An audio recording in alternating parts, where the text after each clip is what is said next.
welcome. I am Gimba Umar. Tonight, United States pledges over 600 million naira in development aid to Nigeria this year as the 4th Nuclear Security Summit kicks off in Washington, D.C., and that's over $600 million. The World Bank commits $800 million to rebuild the Northeast, just as the Borno State government starts the rebuilding of the Alori community. And 2 of 3 clergymen abducted in Kaduna 10 days ago regained their freedom, but the third is not so lucky as he was found dead. And the flyover under construction in the eastern Indian city of Calcutta collapses, killing at least 18 people and injuring others.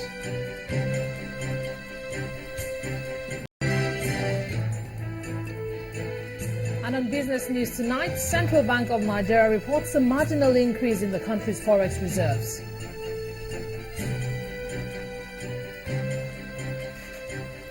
And on sports news tonight, LMC revisits sanctions imposed on clubs, slams proprietor of FC Ifeanyi Uba with 10-match ban plus 2.5 million naira fine.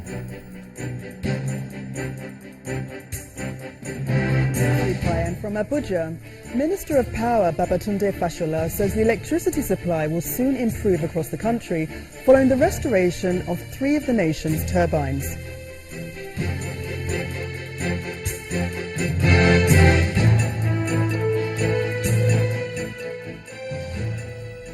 We begin tonight at the U.S. capital, Washington, D.C., where Nigeria is participating in the 4th and final Nuclear Security Summit. This year's meeting is being held under the fear that the ingredients for a nuclear device or a dirty bomb are alarmingly insecure. Top agenda at this year's summit is North Korea's nuclear program and the threats of terrorists, especially ISIS, getting their hands on nuclear weapons.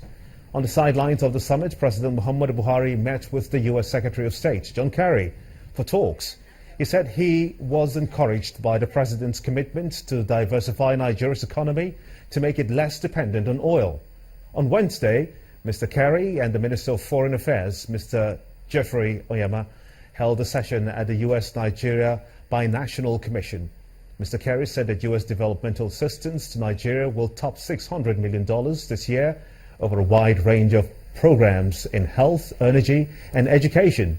Mr. Onyema said that Nigeria appreciated U.S. support in fighting insurgency and looked forward to welcoming more investments from the U.S. business community, helping Nigeria to fulfill her aspirations of responsibility and leadership on the international scene.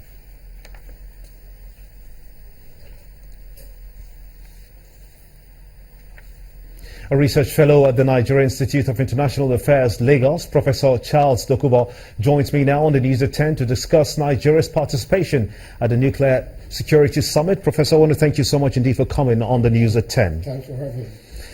Let's look at the critical issues here now. The focus of this summit to begin with for this year is North Korea, their nuclear program, and then ending that ISIS does not get its hands on the nuclear technology as it has already, we have seen in the past years from now. Though the US has committed China and Japan, can countries really stop North Korea from participating and actually owning nuclear warheads? The fact is that if you look at the NPT treaty, North Korea as a nation has a right for peaceful uses of nuclear technology.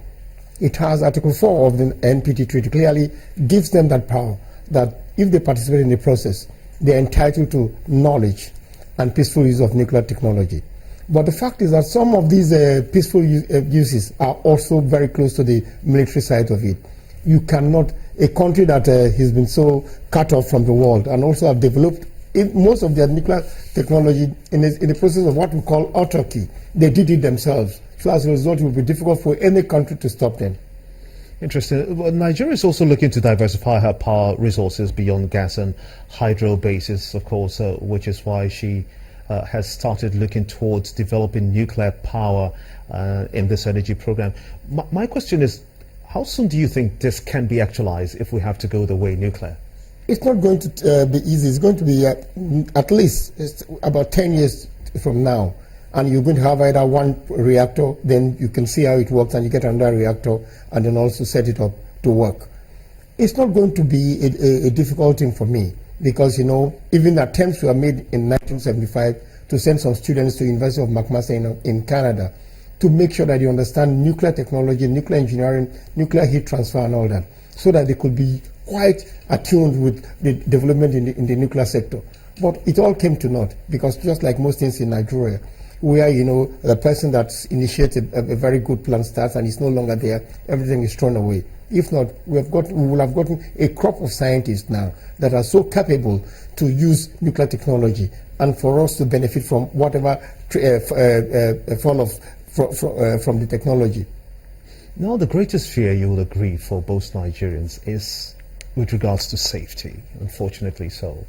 Because we've seen nuclear reactors gone really bad. We've seen that happened at the Fukushima, when that happened, of course, the prefecture, the Fukushima prefecture, you remember that story? Yes. What greatest concern do you share with Nigeria adopted this way of I would not like to use that as a good example of a nuclear reactor going supercritical.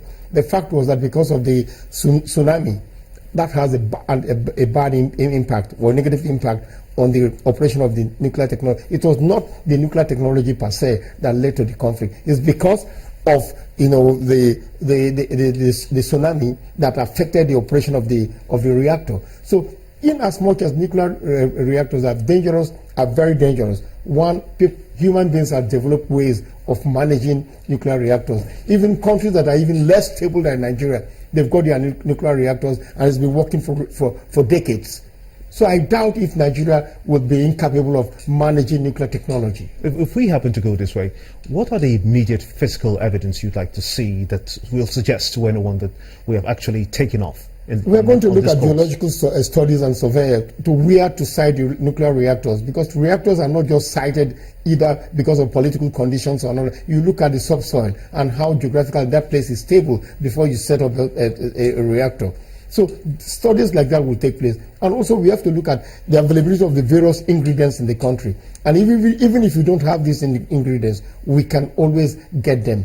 Because as members of the NPT Treaty, we are entitled for such things for peaceful uses, like uranium, which is the main ingredients that will fire a reactor. We can have it within Nigeria, or we can even have it in Niger, because I think Nigeria also invested some money in the Niger operations of their uranium mineral. So we can get, that's not a problem. The problem is that, are we really committed? Can we carry it through? Will another administration come and there'll be a change again? If we follow it through like a national program in which no political party will come and change it again. It has happened in other developing, in Brazil, in Argentina, the nuclear program we are seen as national programs. And irrespective of the party in power, it is carried through. So if we have that sort of commitment and determination, I believe that Nigeria could also attain all that it wants to, so far as the nuclear sector is concerned. How will that place Nigeria on the African continent? It will, it will be a country that is less dependent on fossil fuel and will be more dependent on fissile fuel, so that, years of dependence on fossil fuel is just coming to an end on alternative fuel source. And then our industries will not be complaining about power shortages and all that. We'll have electricity too cheap to meter in this country. So definitely it's an advantage. It's an advantage to the country. We must not lose sight of it, and we shouldn't be scared of whatever people have said, either the worst case scenario, what will happen and all that. That is not my own concern. My own concern is that Nigeria is of age, and that we can manage technologies that are dangerous. There might be mishaps and all that, but definitely we can maintain it, run it, generate electricity. Okay, we'll see how that plays out in the coming days and, of course, months, possibly into years. As you said, it will take about 10 years, yes. to have this fully established. Let's look at another item that is coming out from this very summit.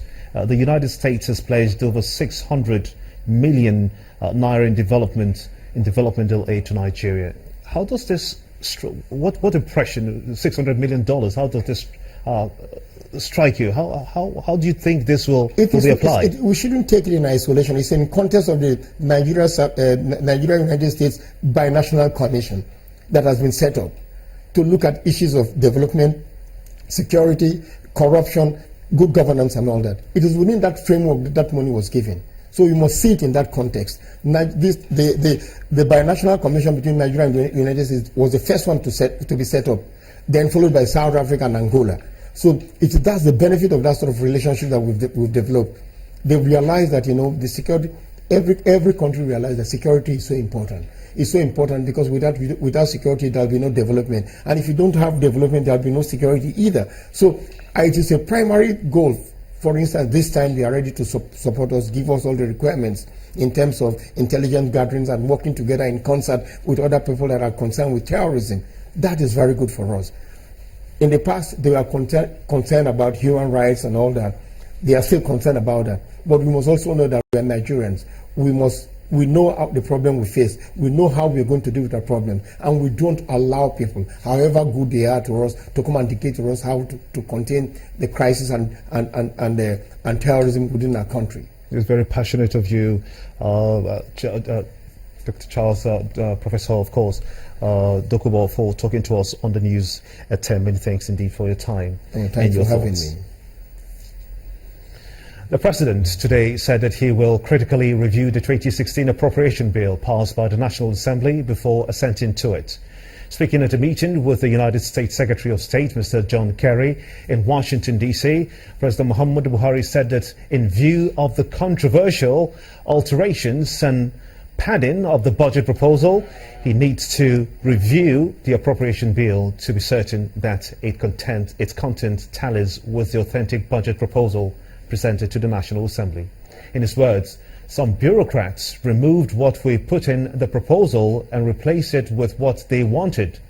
I have to look at the bill that has been passed by the National Assembly, ministry by ministry, to be sure that what has been brought back for me to sign is in line with our original submission. End of quote. Declaring that his administration will continue to vigorously prosecute its war against corruption, President Muhammad Buhari sought and received an assurance from Mr. Kerry that the United States government will facilitate the repatriation of stolen funds found within the American banking system. And in part two, after the break, 3 of the clergymen abducted in Kaduna 10 days ago regained their freedom. One was, however, found dead. Stay with us.